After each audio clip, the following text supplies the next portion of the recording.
I'm really excited and honored to be here. I absolutely love giving presentations on the work that we do here in Grand Portage. I'll give a little bit of context on this talk very quickly, and then buckle your seatbelts and cancel your 10 o'clocks because we're going to go for a ride. The context of this talk actually initially began with a request from a colleague of mine, Liz LaPlante, about a year ago. And she invited me to give a presentation to the Chicago League of Women Voters to help to encourage younger generations of women to vote in the upcoming election. And she asked me to talk about climate justice issues. I was excited about this. Climate justice is one of the main issues that I really focus on here in Grand Portage. In addition to that, I have a daughter who has just turned, who had at the time just turned the age of 18 and was going to be a first-time voter. She's also pursuing a career path in a STEM direction, which is something I'm very proud of. So I was inspired by the opportunity, and I've honed it a little bit over the last year or so. So hopefully sit down and we'll talk about some serious issues, but have some good, clean fun as well. Grand Portage Indian Reservation is located on the shore of Lake Superior, adjacent to the Canadian border in northeastern Minnesota. It's a relatively happy place, and I absolutely love being here and working here. The Grand Portage Band, along with the Fond du Lac Band of Chippewa and the Bois Forte Band of Chippewa, signed a treaty in 1854 reserving the rights to hunt, fish, and gather in nearly 5 million acres of what is now known as northeastern Minnesota. Interesting fact, this treaty was signed before Minnesota became a state. Another interesting fact about treaty rights in general is when the tribes signed treaties with the federal governments as sovereign and peer-to-peer governments, they reserved these rights to hunt, fish, and gather. They are property rights that go along with the cession of those 5 million acres to the federal government. So those rights to hunt, fish, and gather last forever and have guaranteed tribal members from those three tribes the ability to hunt, fish, and gather into perpetuity. My job is to help to make sure there is something there that can be hunted, fished, or gathered. The Grand Portage Reservation itself is about 70,000 acres. I'm sorry, about 70 square miles, about 56,000 acres of primarily undeveloped wilderness in the northeastern tip of Minnesota. That yellow line is the Pigeon River. It is the border between the US and Canada. There are 3 gravel roads that traverse the reservation, and there's a small settlement in Grand Portage Bay and down the shore of about 200 to 300 residences. Grand Portage has an amazing community of folks that still exist, a subsistence lifestyle, subsisting on both fish and wildlife in this region. This particular image is in some ways ironic. I'm giving a presentation on climate justice. The young man, who's also one of my technicians, is holding in his right hand a northern pike, which is a species that may be increasing in abundance in Lake Superior as a consequence of a warming climate. The species in his left hand is a coho salmon. It's a non-native salmon that was stocked into the Great Lakes and isn't a native species to the basin. Grand Portage, as I said, is undeveloped. It has some glacial relief. People from the West Coast would not consider these to be mountains, but people from the plains would think that we have some pretty serious and rugged relief here. This particular image is impactful to me. This is the lake trout. These are the species of fish that were the primary subsistence fish species for the Grand Portage Band. In my job here as a director of environment and biology, it's my purpose to blend Western science, what we now know as Western science, and Ojibwa worldview. And what I love about this particular fish species is its Latin name, its scientific name, is actually a blend of Latin and Ojibwa. It's Salvelinus namikush. Namagos is the Ojibwa word for lake trout. Perfect blend in my opinion. I spend a lot of my time and energy studying moose on Grand Portage Reservation. They are the primary terrestrial subsistence species to the band, and I'll share some data and information in a few minutes indicating that their populations have declined as a consequence of climate change and what we're doing about it. Grand Portage hosts populations of beautiful and rugged fish and biologists. This is a lake sturgeon. These are prehistoric fish that we have been restoring on the reservation for about 25 years. And we host populations, naturally occurring and self-sustaining populations of wolves as well. One of the nice things about Grand Portage is that it's a subsistence community, and we are encouraging our youth to practice a subsistence lifestyle, and we are trying to plan for the perpetuation of a subsistence lifestyle into the future. What I love about my job is that the Ojibwa culture in and of itself parallels ecosystem health. We incorporate practices like seventh generation planning here as part of the fundamental principles of how I do my job. This principle essentially articulates that each person touches 7 generations from a great-grandchild to a great-grandparent, and it's our purpose and our job to leave this planet in a place that people 7 generations hence can use it the same way that we are using it now. There's this concept of a oneness of nature and humanity, and I've heard tribal elected leaders articulate that tribes represent those that cannot speak, the winged creatures, the legged creatures, the plants and the trees. And the rights to hunt, fish, and gather reserved in these treaties are also the rights to non-toxic foods and waters. I'll use this analogy. In the 10 articles of the Bill of Rights, the U.S. Bill of Rights, as an average citizen, I do not have a right articulated to a clean environment. There is nothing in the U.S. Constitution or in the U.S. Bill of Rights that guarantees me a clean environment. The tribes, by virtue of their rights guaranteed by these treaties, have rights to hunt, fish, and gather, thereby having rights to non-toxic foods and waters. They are the only citizens in the United States that have this right to a clean environment. Ecosystem health, which is where I work, is at the nexus of humans, animals, and environment. And similar to the Ojibwa worldview, it recognizes this independence, the health of humans, animals, and the ecosystem. We all have to thrive for any individual entity to thrive. Venn diagrams are a particularly useful tool for sharing seemingly disparate characteristics. And so you'll see several of them in this presentation. Just for some context of this presentation, one of my favorite composers, probably my favorite composer, is Rachmaninoff. And what I like about his composing is that he weaves melodies within melodies and themes within themes.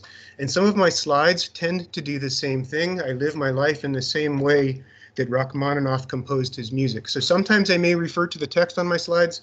Sometimes I may tell a story or a joke that has no association with the text on the slides whatsoever, so you'll have to read those yourselves. There are some fundamental climatic and social justice issues in the United States, and I'll talk about those first at a national scale, then I'll talk about them relative to indigenous tribes across the United States, and eventually I'll talk about some case studies here in Grand Portage where we not only identify social and climatic and environmental justice issues, but how we are choosing to address those. In the United States today, there is a general lack of leadership on climate and general environmental health. We have segments of our population that exhibit climate denial. We have had a history of environmental deregulation. We have rampant science illiteracy, and worse, we have science bashing. Why is it that our American public will listen to a medical doctor, but not necessarily listen to an environmental doctor? Ironically, a medical doctor has about an 8 to 10 year educational career. An environmental or ecological doctor has nearly twice that, almost a decade more of education to get to the point of knowledge where you can profess to be a doctor of philosophy in that field. We have vast STEM disparities in this country, STEM meaning science, technology, engineering, and math. There are many segments of our population that do not pursue STEM career paths, and our country as a whole is falling behind the rest of the world. We have economic disparities across this country. We do not have environmental health as a community priority, and thus this amplifies the social vulnerabilities about which I'm going to speak.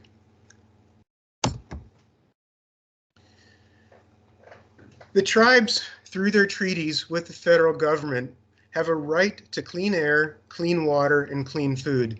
I mentioned the context of this already. Essentially, they have a right to hunt, fish, and gather. Those things that they hunt, fish, and gather need to be consumable.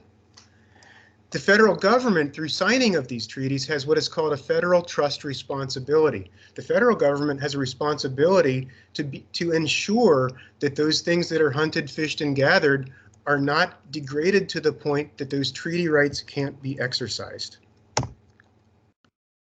I wrote myself a note to talk about that. In addition to that, the Environmental Protection Agency, which is the federal arm of the government that is tasked with protecting the environment, also delegates authority to the states. In delegating that authority to the states, for example, with Minnesota Pollution Control Agency, they are not delegating away that trust responsibility. The federal government holds that trust responsibility regardless of whom it delegates responsibilities to. In Indian country, there are rampant climatic, social, and environmental justice issues. I'll discuss a few of them here, and then I'll focus more closely on the Grand Portage Reservation itself.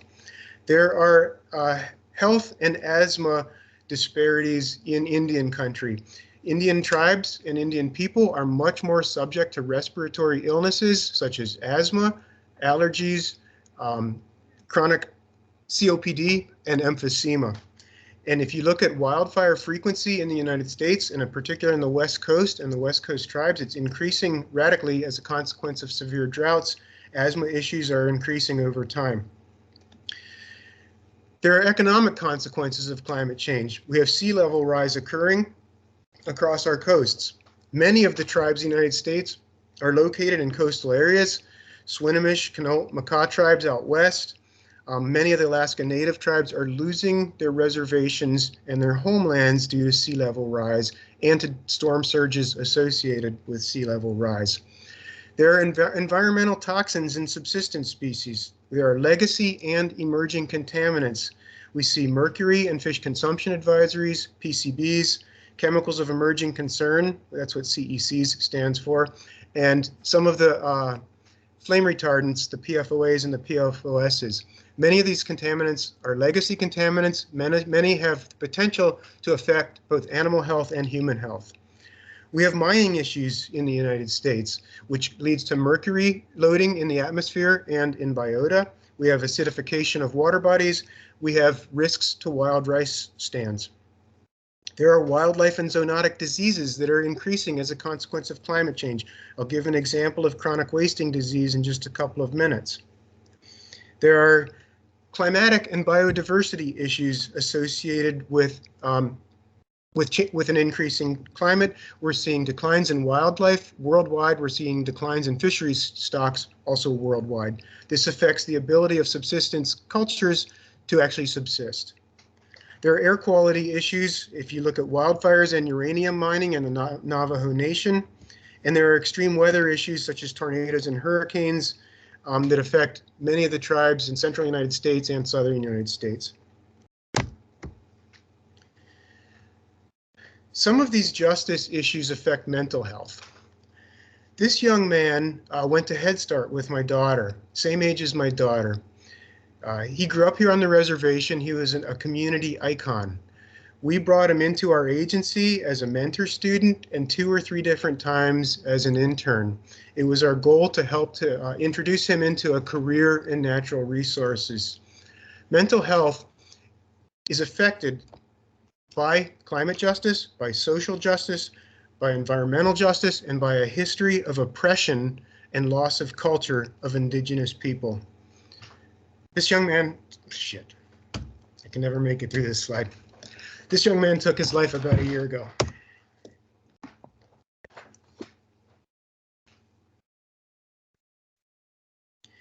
Indigenous people are disproportionately vulnerable to climate change. They have fixed land bases. They have cultural ties to natural resources.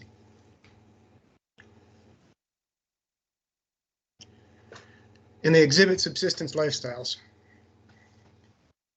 Many of the climate vulnerable industries in the United States and settlements and societies are in coastal and river and floodplains, which are at risk of sea level rise and extreme weather. They're closely linked with climate sensitive resources and in areas prone to extreme weather events. Almost all of the tribes fit into these categories. Race is the #1 indicator for the placement of toxic facilities in this country. We see toxicity in wildlife and potentially in humans from mercury, arsenic, lead, and other contaminants. And communities of color and low-income communities are often the hardest hit by climate change. There are some social, environmental, and climate justice issues here in Grand Portage, and I spend a lot of my time and energy identifying these issues and then trying to systematically address them. We have issues with brook trout, which I'll talk about. This is a cold water obligate species. We have concerns about our moose population declining as a consequence of climate change. We have concerns about wild rice. Their stalks fall and break, subject to extreme weather and extreme wind events. We have environmental justice issues. We have pharmaceuticals in the environment. We have contaminants in fish, legacy and emerging contaminants in fish, and we have chronic wasting disease increasing in the state of Minnesota, which puts harvested species by the Grand Portage Band at risk. We have social justice issues. There are educational disparities in Indian country, and I'll talk a little bit about some of those in just a few minutes. There's rampant evidence of climate change across the globe. I won't have to go into the details of what that looks like, I don't think, for this audience.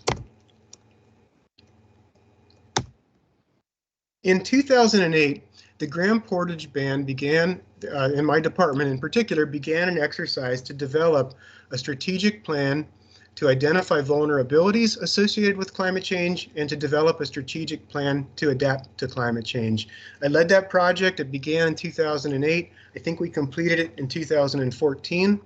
We were the second tribe in the United States to develop a strategic plan to adapt to climate change. And we covered the disciplines of air quality, water quality, forestry, fisheries and wildlife, solid waste, food and energy sustainability. One of the key components of our plan, about which I'm most proud, is that we used objective triggers and thresholds to make decisions on how we want to adapt to climate change. And I'll share a couple examples. We used things like acute trigger points. If you look at a lake on the reservation called Trout Lake, we had these 3 thresholds associated with brook trout populations. When the brook trout population was high, a catch per unit effort of our survey technique of 10 fish per electrofishing hour, we consider that population to be self-sustaining and adequate. We don't need to do anything about it. When that brook trout population falls between 5 and 10 fish per electrofishing hour, we want to restore the fish in that system through aggressive stocking, through limiting harvests. But if the brook trout population in that lake falls to 0 to 5 fish for a period of 3 years, we may want to consider shifting to a warm water fish assemblage because we're just throwing agency time, resources, and funding at a process that's not going to ultimately be successful. Trout Lake was historically a brook trout lake. If you look at this graph here, the red bar across the top indicates the lethal thermal limit for brook trout. The red squares indicate water volume temperatures in that lake over time from about 1997 to 2018. You'll see the trend over time to the point in around 2006 or 7, water volume temperatures in that lake exceeded the lethal thermal limit for all of the rest of the time series. Similarly, the blue squares indicate the brook trout population over time as through our fisheries assessments. And you'll see the blue squares declining over time until 2007, brook trout were extirpated from that lake. There were none left due to water temperatures above the lethal thermal limit. We did some modeling of the lake. We found that in a cool summer, more than half of the lake was above that lethal thermal maxima. During a warm summer, greater than 90% of the lake was above that lethal thermal maxima. Brook trout were never going to be and are never going to be a viable species in that lake again. So we decided we needed to address this through some sort of adaptation strategy. We shifted a cold water fishery to a cool water fishery. We stocked 2 native species, not native to that system, but native to this region, yellow perch in 2004, walleye in 2006. The lake is presently self-sustaining for yellow perch. We are still conducting supplemental stocking and fairly restrictive management of the walleye population so that we can get it to be self-sustaining for walleye as well. Our future projections for Trout Lake indicate that from as far out as we have projected, the lake will fall within acceptable temperature limits for those 2 new species. Time for a wildlife joke. What do you call a passed out cougar? Catatonic. I bet a lot of my colleagues thought that was going to go in a different direction. Got to have a little good, clean fun. How about this moose when it's tired? That's a bulldozer. I like to take pictures of moose. I call them in the fall and try to get them as close to me as possible. This particular moose was about 10 feet from me when I took this picture. I'm going to give an example about the moose population in Grand Portage as well. Similarly, in our climate adaptation plan, we have thresholds for the moose population. When there are greater than 60 moose on the reservation, our objective is really to do nothing. We consider that a healthy population for this land base. When the population falls between 10 and 60, we consider this an active restoration phase. What we'll do is change our harvest limits or abilities. We'll manage for a bull-only harvest. We'll conduct research and management to benefit moose. But if we get to the point where the moose population falls to less than 10 for greater than a 5-year period, we may have to manage for deer rather than moose. Thankfully, we're not there yet. The Grand Portage moose population declined from, or is declining, I should say, from about 1990 to present. We've lost about 64% of the moose population. Similarly, this has occurred in all of northeastern Minnesota. The northwestern Minnesota moose population has declined to nothing. We postulated years ago that climate change, fire frequency, and habitat were likely driving the moose population decline through these mechanisms. We believe that warm winters were leading to long growing seasons were leading to increased deer populations. Deer carry a parasite that does not affect the deer whatsoever, but is lethal to moose. This is a parasite called brainworm. In addition to that, these high deer populations carry high wolf populations in this region. Wolves prey extensively on moose calves shortly after parturition, to the point that a significant proportion of the calf crop each year is taken out by wolves within the first 2 weeks of life. Early snowmelt in this region is increasing winter ticks. Winter ticks are a native parasite to moose, but their populations are mediated by deep snow in the spring. Winter ticks drop off in the spring. When we have early snowmelt, winter ticks drop off, they survive in high abundances. We get high tick loading on moose, and we see hair loss and hypothermia and anemia, and ultimately mortality associated with winter ticks. All of these factors are affected by an increasing global temperature. We actually have data. We have a weather station here in Grand Portage where we've been collecting data since 1896. We have a good data stream from this weather station from about 1950s to present. If you look at 1960s to 1980 versus 1980 to 2011, our average August maximum temperature has increased by about 3 degrees Celsius. Similarly, if you look at our average daily snow depth, that's declined by about 70%. And most notably, this decline in snow depth is occurring in early spring, which is exactly when the winter ticks are dropping off. We have concerns about habitat in this area. This image here indicates somewhere around 500,000 data points from collared moose. We've collared about 160 moose in the last 11 years. And what we have noticed is that moose aren't using the landscape evenly. and they're only using about 35% of the landscape, which indicates that we have some work that we could be doing to help to restore habitats and produce new habitat and early successional forest to benefit moose. The adult mortality rate on moose has been high. You know, a healthy moose mortality rate is somewhere around 8 to 12% per year. We're averaging close to 22 to 25%, which indicates that our adult moose are dying at a higher rate than is sustainable. And the mortality associated with those moose are the factors that are directly linked to climate change. Brainworm is taking 25 to 35% of our adult collared moose. Winter ticks are taking close to 20% of our adult collared moose, and unknown other health issues are taking the remainder. So we get close to 80% of adult moose mortality are health-related issues and parasite issues associated with climate change. We've also studied moose calves here on the reservation, and similarly, they experience an extremely high rate of mortality. We are seeing somewhere around 80 to 90% mortality on calves, which when combined with a 20% mortality rate on adult moose, makes for a declining trend in moose populations. You cannot have zero recruitment into the population and high adult mortality. Something has to give. If you look at how calf mortality is distributed, essentially 80% of calves are being taken within their first 2 weeks of life by wolf predation and by bear predation.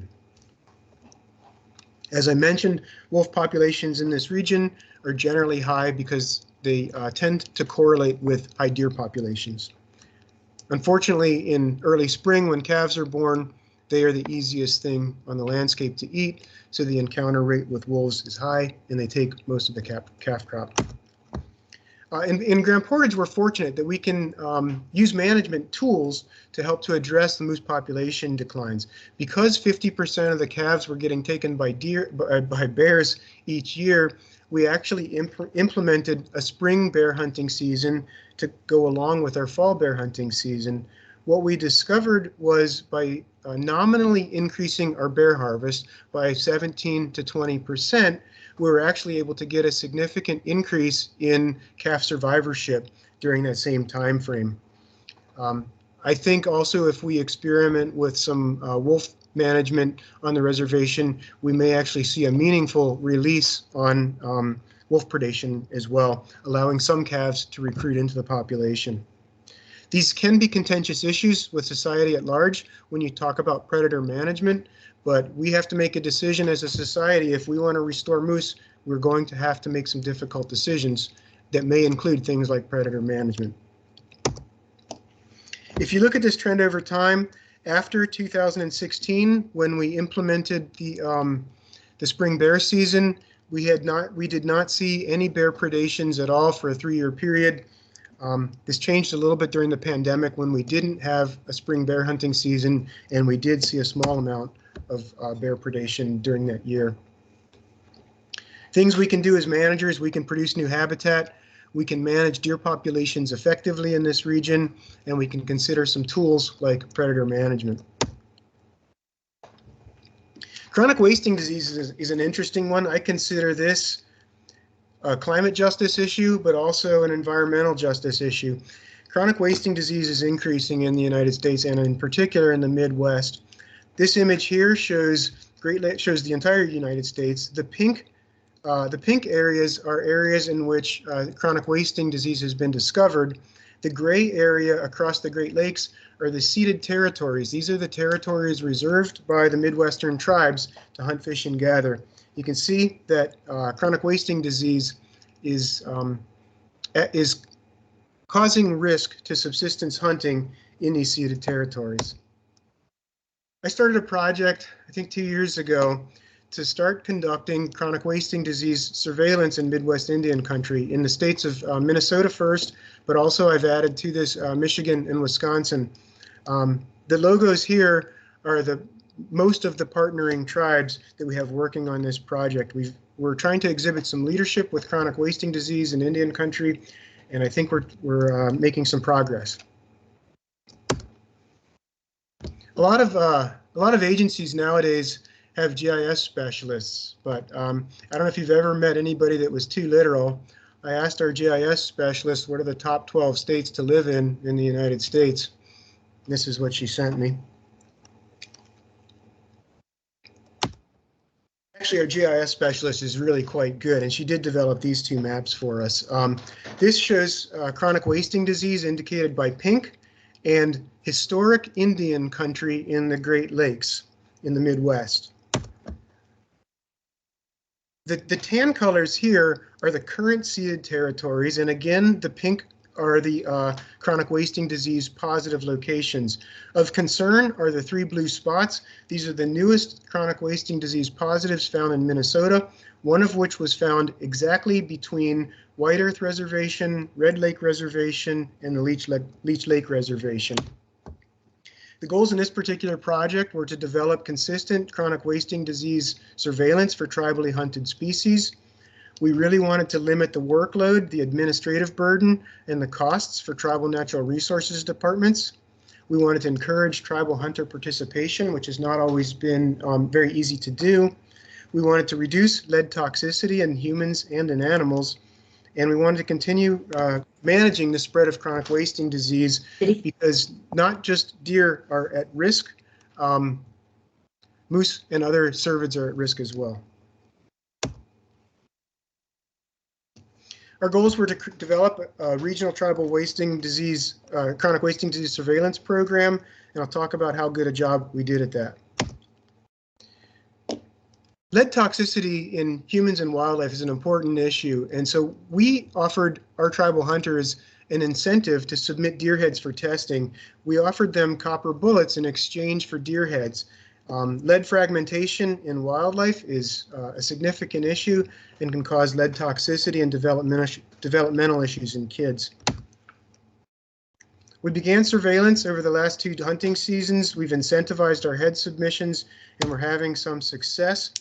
This image here indicates a truck full of deer heads that were getting driven down to the veterinary diagnostic lab for testing. Our accomplishments over time, you can either look at the 2 tables or you can just look at the bar graph below. But essentially, we're up to 400 heads in Minnesota for this year. We're seeing a broader geographical representation.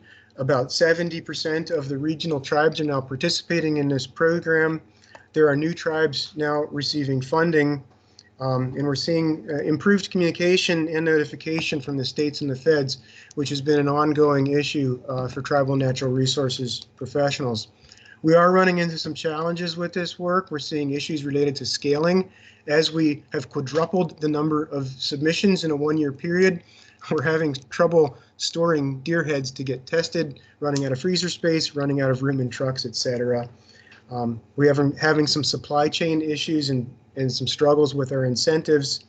And we're seeing new detections in spite of all the work that's being done in the state with chronic wasting disease.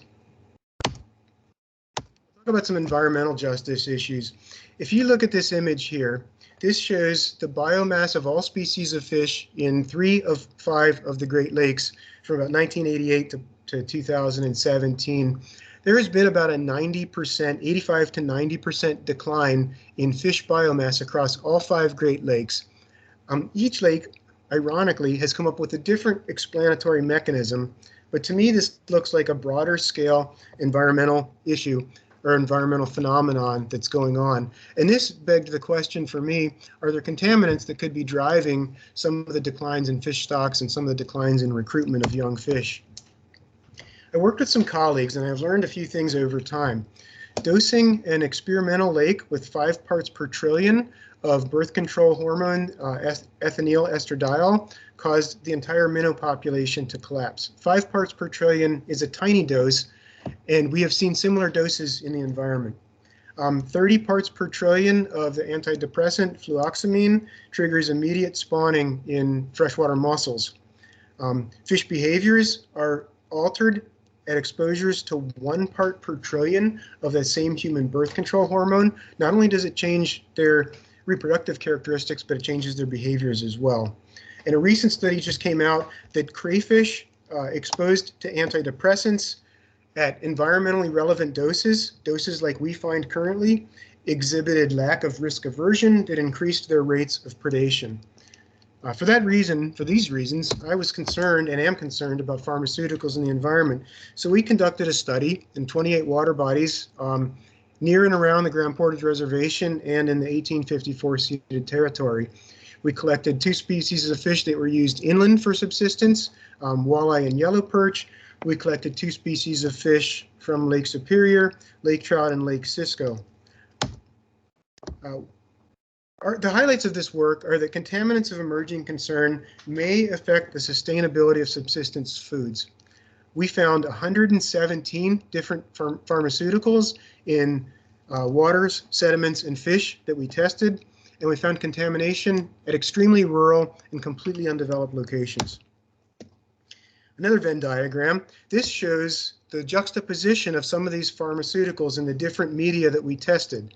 There were 15 chemicals at the center of this diagram that were found in water, sediment, and fish, and varying numbers of pharmaceuticals found in fish tissue, sediments, and waters. These are the water bodies in this region that we tested. The blue indicates wastewater effluent impacted sites. Obviously, they were much higher, but there are relatively high levels of pharmaceuticals in both developed and completely undeveloped watersheds in this region. And the undeveloped watersheds are watersheds where the entire catchment does not have a single human structure. Think about that. We prioritized the pharmaceuticals through a 6-step prioritization process and came up with a series of high priority contaminants that we are concerned about through our studies. And those are listed in the, I'm not sure what this color is called, sort of purplish color near the bottom of the slide. These are the pharmaceuticals that we found in Lake Superior fish, in both lake trout and in Lake Cisco. On the left side of this graph, you'll see a similar set of chemicals.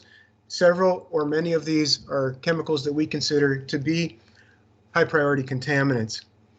The right graph shows the classes of pharmaceuticals in water, sediment, and fish across northeastern Minnesota. What is of most concern to me is that hormones and antidepressants were the most prevalent pharmaceuticals that we found in the environment. These are the 2 classes of pharmaceuticals that have the most profound effects to fish behavior and fish reproduction. Hormones, well, I'll talk about it on this next slide, I think. Here's another example of this, also showing hormones, antidepressants as the most prevalent pharmaceuticals. But this indicates to me, I mean, this is a state of human society as seen in the environment. But hormones are, and antidepressants, but hormones have been shown to cause sex reversals or severe aberrations in development of gonadal tissues in many classes of North American fish. We're talking from the top to the bottom: sturgeon family, eel family, minnow family, catfish family, salmon family, pike family, and the perkid families. This is North American fish. All could be subject to risk from environmental contamination of pharmaceuticals. In addition, we've studied mercury levels in fish tissues in Grand Portage for a very long time, and we actually have consumption advisories for fish for women of childbearing age and for the broader reservation public because of high toxicity levels. So we're actually asking tribal members to eat fish that are low on the food chain because they absorb mercury and bioaccumulate mercury at much, much lower levels. Our concerns from an environmental justice perspective: hormones and antidepressants are most commonly found in the environment and in fish. Anti-cancer drugs, these change RNA and DNA in cells, are relatively common. There were ubiquitous fish tissue detections of pharmaceuticals. We did not get a single tissue sample that had no pharmaceuticals whatsoever. There's widespread contamination in completely undeveloped areas, and we've had fish consumption advisories in place for mercury for many fish species for a really long time. During the pandemic, many of the alcohol producing factories transitioned over to making hand sanitizer. And I saw this headline: During the pandemic, kids were drinking hand sanitizer to get drunk. And the first thing I thought of, well, the good news is when they throw up, at least the toilet's going to be clean. When I confronted my kids about this, they're about that age, they just said, Dad, it's just good, clean fun. That's my clean water joke. I'll talk about some social justice issues in Indian country as well. There are some vast educational disparities in Indian country, and we have a small percentage of tribal youth taking science, technology, engineering, and math career directions. I'll give you an example. In the Midwest, there are 33 tribes, almost all of which have environmental and natural resources departments. Those are staffed with about 600 tribal science positions in the Midwest. My agency has somewhere around 30. Only a tiny percentage of those tribal science positions are actually filled by qualified tribal members. For example, I manage or mismanage a staff of 14. I have one qualified tribal member working in my department. And this is not through lack of effort, this is through lack of qualified applicants. Tribal students typically, or Indian reservations typically occur in remote and rural areas. And so tribal students oftentimes have little reasonable exposure to post-secondary academic systems. Why don't you guys read this slide and I'll tell you a story.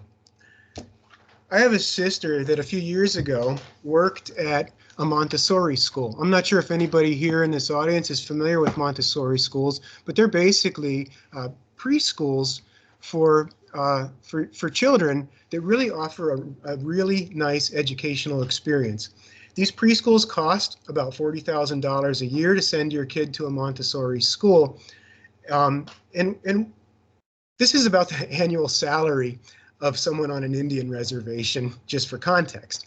So for the cost of an annual salary for a tribal member, people are driving Cadillac Escalades up, dropping their kids off. The kids are getting valeted into this Montessori school. It's an absolutely gorgeous learning environment. There are monkeys climbing around on trees. There are parrots flying around. I was invited to this Montessori school to give a presentation on moose. A very similar presentation to what I just shared about moose. What was striking to me was the intellectual confidence of these kids who grew up with exposure to high quality academic system, a high level of self-worth at a very young age, but the quality of questions that I got from these kids was the same level of questions that I might get from this audience today. They're the same level of questions I get from educated adults. And I really think this young child learning environment is extremely important. And it just really illustrated to me how privilege impacts how people are brought up, how they grow up, and what they're able to achieve in life. This is the type of privilege that needs to be offered in Indian country. What are we doing about this? Well, I have a PhD student working for our agency. He's also a tribal member. He's pursuing a degree in organizational and educational leadership. And his research is going to be focused on addressing the barriers to post-secondary education for Native American youth, with the goal of really trying to help to encourage youth to pursue science, technology, engineering, and math career paths. And hopefully he will produce some recommendations for improvement so that I can begin to replace the staff in my agency over time with fully qualified tribal members. Now we come to the solutions part of this presentation. What can we do about this? We need to exhibit climate leadership in this country and in Indian country. We need to focus on climate adaptation planning. We need to protect the sanctity of water and wildlife. We need to reduce environmental toxins. We need to fund disaster response and climate adaptation. And we really need to incorporate indigenous knowledge of land management and in how we do things. What can you do as an individual? You can pursue science, technology, and engineering career paths. We can develop and we can teach science literacy. We have to promote science literacy. We have to abolish science bashing. We can teach and communicate, and we can vote. which begs a joke. The thing is, I don't approve of political jokes. I've seen too many get elected. What can the EPA do? Sorry, guys. You guys are the target of this because EPA is who invited me to give this presentation. First of all, the EPA can recognize that the trust responsibility to tribes, first of all, exists, and second of all, remains intact through the delegation of authority by the EPA to the states. You guys oversee this trust responsibility. You need to own that responsibility. The EPA can continue or begin to protect the environment, sensitive species, and subsistence species. The EPA can manage the human right to a clean environment. Remember, this isn't written into the US Constitution, nor is it written into the 10 Articles of the Bill of Rights. It is, however, implied in the treaties with the United States Indian tribes. And the EPA can ensure adherence to applicable federal laws. What can we as a community do? We can prioritize research on chemicals of emerging concern in pharmaceuticals. We can alter how prescriptions are delivered. If you look at the average prescription, the side effects associated with that prescription exceed the beneficial characteristics of it. So what happens when someone experiences all the side effects? They dump 89 of the 90 pill prescription down the toilet and it ends up in our waterways. We can start to develop water quality standards for pharmaceuticals. We can develop better wastewater treatment improvements, and we can think about wastewater reuse, particularly in hospitals where 80% of pharmaceuticals that are consumed in hospitals are actually excreted within that same hospital. That could be a low-hanging fruit for pharmaceutical treatment in. What do we need from a policy perspective? We need laws to force pharmaceutical companies to provide information on the proper disposal of drugs. We need funding and policy for wastewater treatment plants. We need to develop and implement water standards for pharmaceuticals. And we need to develop legislation to reduce non-point source runoff, things like vegetative buffers, herbaceous plants as buffering strips. And we need to implement specific mitigation strategies that are coupled with research to assess the outcomes and impacts of what we're doing. And this might occur through an ongoing dialogue with the EPA. There are extensive funding and research needs with climate change, social justice, and with contaminants in the environment. We need to do effects studies. We need to continue funding for this type of work. We need to develop long-term monitoring programs. And we need to develop threat-based hazard mitigation projects. Another Venn diagram. The theme of this talk, and what I really fundamentally believe in as an environmental professional, and in particular working for an Indian tribe, is that science can lead to justice, whether it's climatic justice, whether it's environmental justice, or whether it's social justice. We need to use scientific research to affect positive change. We need to address these systematic issues in social, environmental, and justice and climatic justice issues. We really need to assist with science literacy and STEM retention, and applied science can change the world. Applied science. And with that, I will take any questions.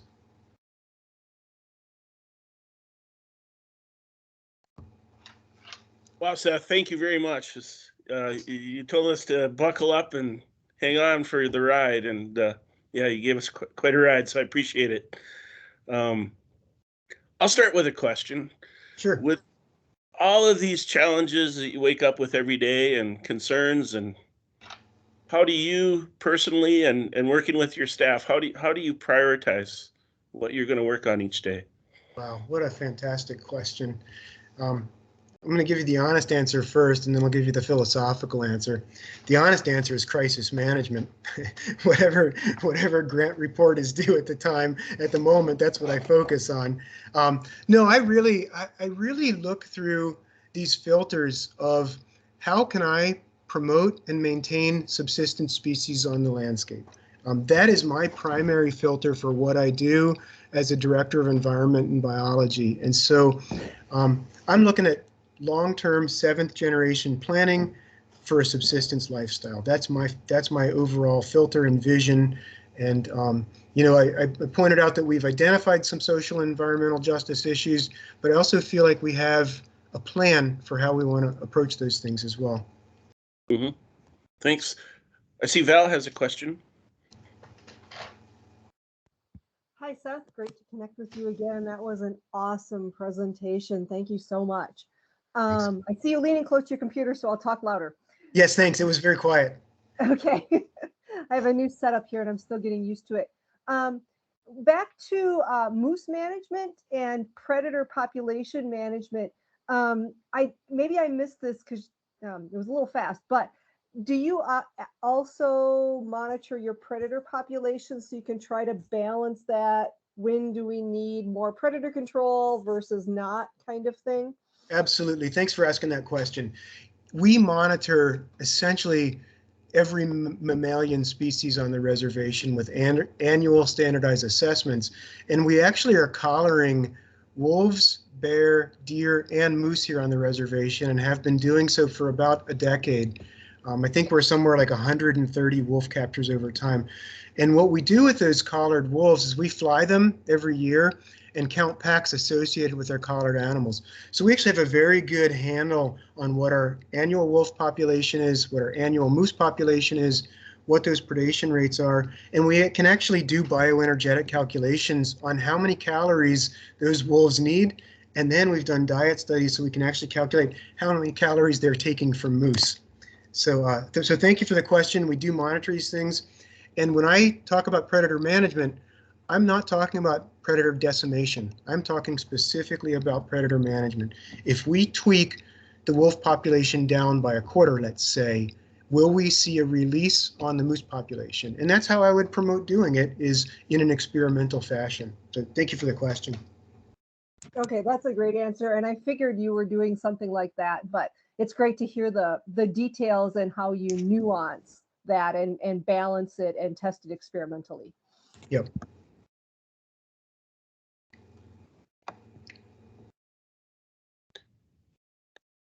Other questions, just feel free to unmute and ask away.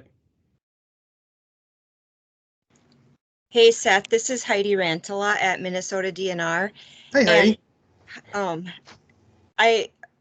I wonder if you had a slide similar to the one that you had calling the EPA to task, what a slide that was calling the state agencies to task Oh, my would say, goodness. and maybe I'm going to regret this question. Oh, my goodness. But are you really asking me to do this? Well, I think more specifically, Seth, is what I'm thinking is what, you know, I always have a lot of questions for you, but what I would love is to hear from you how the work we do can support the work you do. Yeah. Are you talking broadly for the DNR? Yes. Well, here we go. Yeah.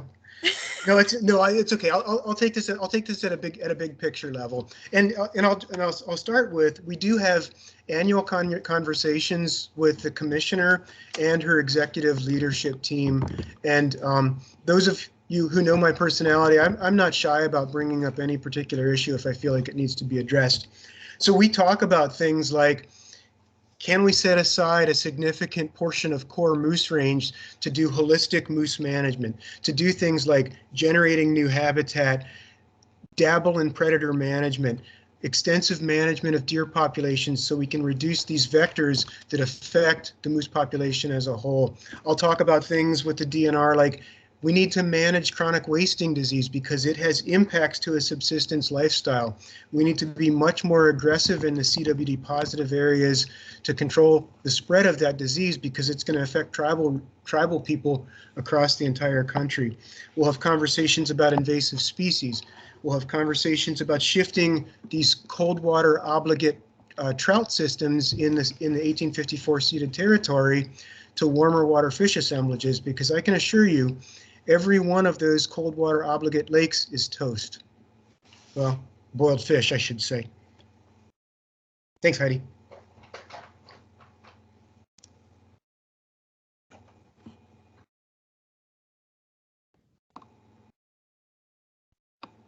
Other questions?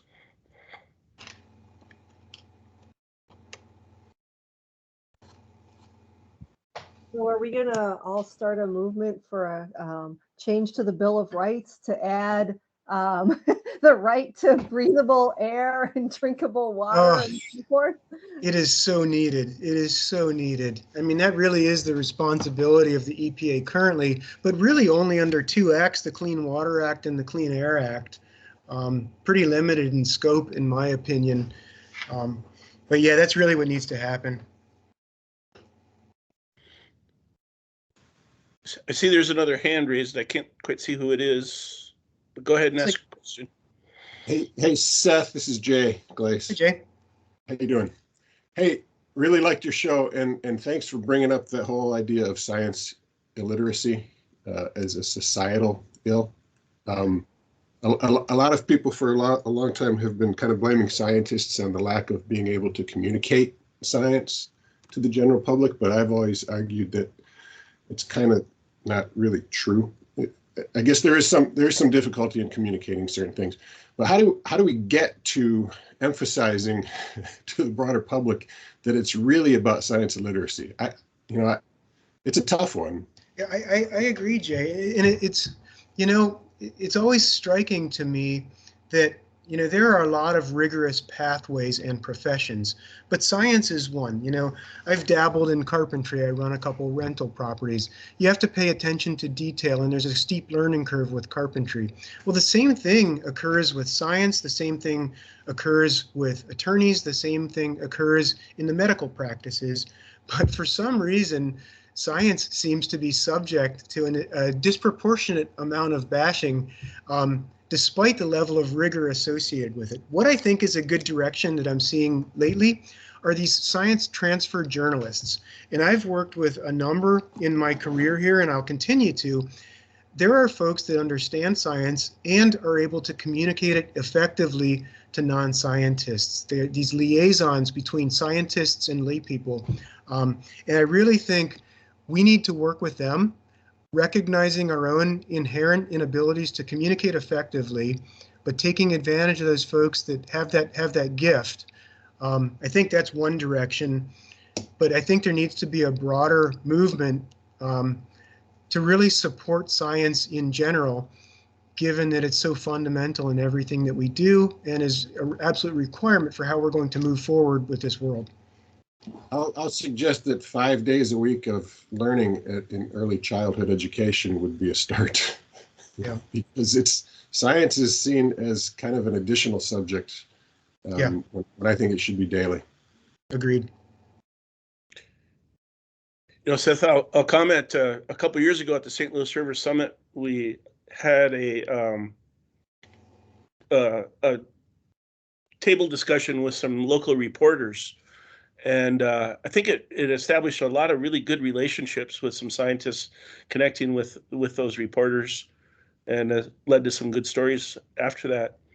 It's all of these things are about relationships, I think, in many ways. And yeah, finding those science translators is really important. Yeah. Well, it's a little bit past the top of the hour. I really want to thank you again, Seth, for a wonderful presentation. I think you could see by all the comments how much people appreciated it. Yeah, thanks everybody. Those mean so much to me. I've read them all, and I really, really appreciate that. All right. Virtual applause for Seth. And with that, I'll stop the recording and wish everybody a great day. Thanks again. Thanks, everybody. Take care. Thanks Seth. Have a good one.